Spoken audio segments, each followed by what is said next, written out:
Employment Services Workshop. Today our topic in part 1 is resume writing, and we're going to talk specifically about the master resume. Everyone has a perception that your resume should be a list of all the jobs that you've ever had in your life. But in order to move forward from today into a good position, you need a winning resume, and even more importantly, a competitive resume that shows the skills and abilities that you bring to the workplace today and how those can help you move forward into the future. There is a very competitive market today in the job market, and some national statistics tell us that for every entry-level position that is posted, there are about 143 people on average that all want that one position. For every management level position, there are about 89 people on average that all want that one position. So if you are not competitive in today's market, there's a pretty good chance that you will be overlooked and not be moved forward to that interview. And that really is the goal of your resume. It's not your life history, it's not a book or a story about your life and what you've done. It's a marketing piece to help you move forward from today. This is Rod Serling. He did The Twilight Zone, and this is a quote from him that says, "Being like everybody is the same as being nobody. Unless you stand out in the crowd of resumes, there's a chance that you may not move forward and ever get that interview for that job that you really need or want." One of the first questions that we get here at the Workforce Center with the folks who are looking is, I have to fill out an online application. Why do I have to write a resume too? It's all the same information. Well, there's a great deal of difference between the two.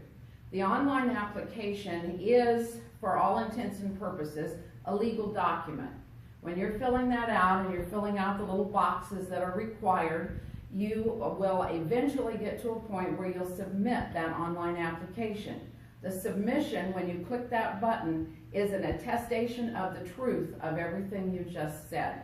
So people have actually been fired after they've started a job because the employer has done a background check and found that the numbers don't match.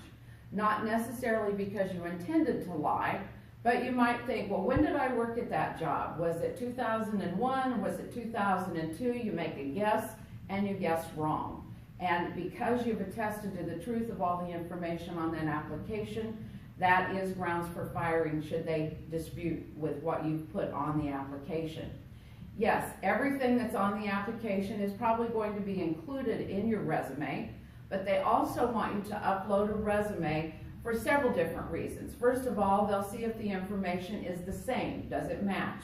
But secondly, today's employers are looking to see how well you plan in a written document, how articulate you are. Can you state things about yourself? Can you emphasize or focus on your strengths? They are looking to see about your writing style. If you are writing and there are misspelled words or there is difficulty formatting the document, all things that we'll talk about in our part 2. So they are looking beyond just where you used to work. So to do a master resume, it is important to have all the information that you're going to need. Now, the master resume sounds like it's a really important document that you'd want to share with everyone, but actually no one but you and maybe some family or friends that are helping you put it together will ever see the master resume. The master resume is your life history of work. You would go back to your very first job and you would begin writing things down either on pen and paper or on a laptop at your kitchen table. You'll memories back to the very first job you ever had as an adult.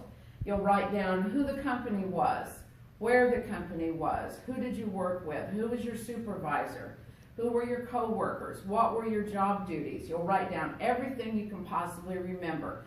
You'll do some research and find out what dates that you worked at those different employers. And just write and write. It might take as much as a week to get your master resume put together, but you will have valuable information that you can move forward when it comes to making that winning or that competitive resume. You want to make sure that you include in that your main job duties, your responsibilities, everything you did, was your focus? What was your job? What kinds of things did you do on a regular daily basis? What sorts of accomplishments did you have when you were working at these different places? What skills did you learn? What were you employee of the year, employee of the quarter? Did you have a record of no absences? Were you always on time? What was your work ethic like while you were working in those places? Do some research about the companies to see if they're still in business.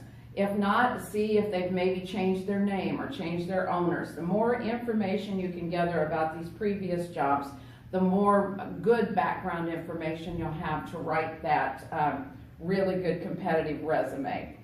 You want to write down any software that you use. And the emphasis on the slide is about new software, but I would write down every type of software you've used, because some companies still use things like DOS and some things that seem old-fashioned in today's world, but actually they're very, very important in a lot of different areas. So it just depends upon where you're working, what type of work you're doing. So have a good list of every kind of software that you've ever used.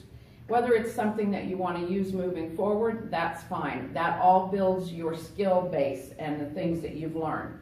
Any kind of training or certificates.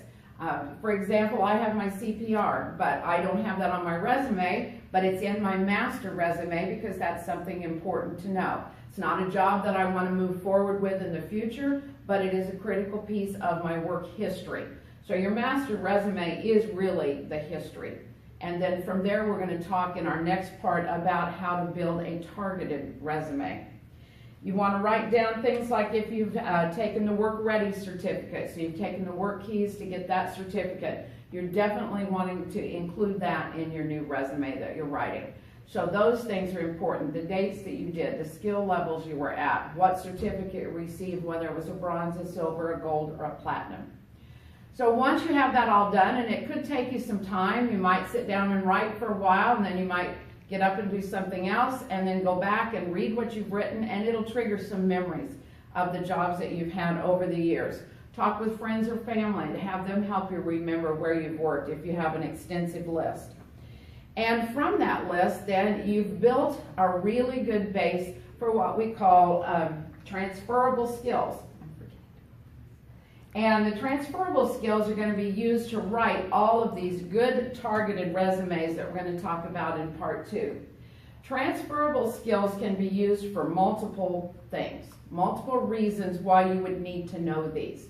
First of all, let's say that you were a cook and you had cooked for years, and you've done restaurant food, and you've done nursing home food, you've done fast food, you've done banquet food.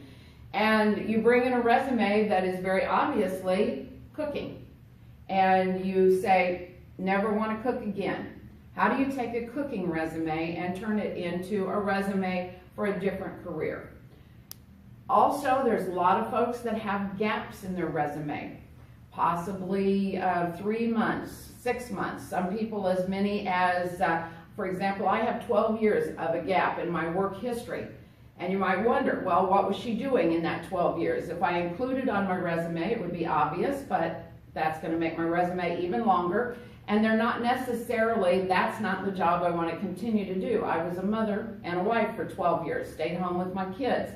But in that 12 years, I transported, I purchased, I negotiated, I mediated, I managed my family. Those are all transferable skills. Had a customer that came in, she had been a caseworker, and she came in to update her resume after 2 years out of the workforce. In that 2-year period, she had been a personal caregiver for her mother who was terminally ill. And she wanted help writing a resume and was a little confused about what to do with that 2-year period. So we talked about what she had done for her mother. She took her mom to the doctor, she picked up her prescriptions, she paid her bills, she did her laundry, she purchased her food, she cooked her food. Sometimes she was with her 24/7. And over that 2-year period, that was pretty much her life. And so now she wants to get back, and she thinks she wants to be a case manager. So I asked her, would you be interested in being a personal caregiver? And she said, but I have no experience in that. And I said, well, what have you been doing for 2 years? And her response was, but that was for my mom. That doesn't make any difference. She acquired those skills. Those skills can transfer into a career. That woman rewrote her resume stating that she'd been a personal caregiver for 2 years, didn't mention that it was her mother, and she has now been in a successful career for 3 years doing personal caregiving for someone's mom or dad who needed the assistance and the help during that time period. So everyone has transferable skills. A lot of times we'll say, what do you do in your life? What is your career? And you'll say, I'm just a warehouse person, or I'm just a secretary, or I'm just a reemployment specialist at the workforce center. We are all way more than that, and we need to consider our transferable skills as we go through our life and how they can be used, not necessarily to do the same job we did before, but they can be used to help us move forward from today. So start making that list of your transferable skills from your master resume.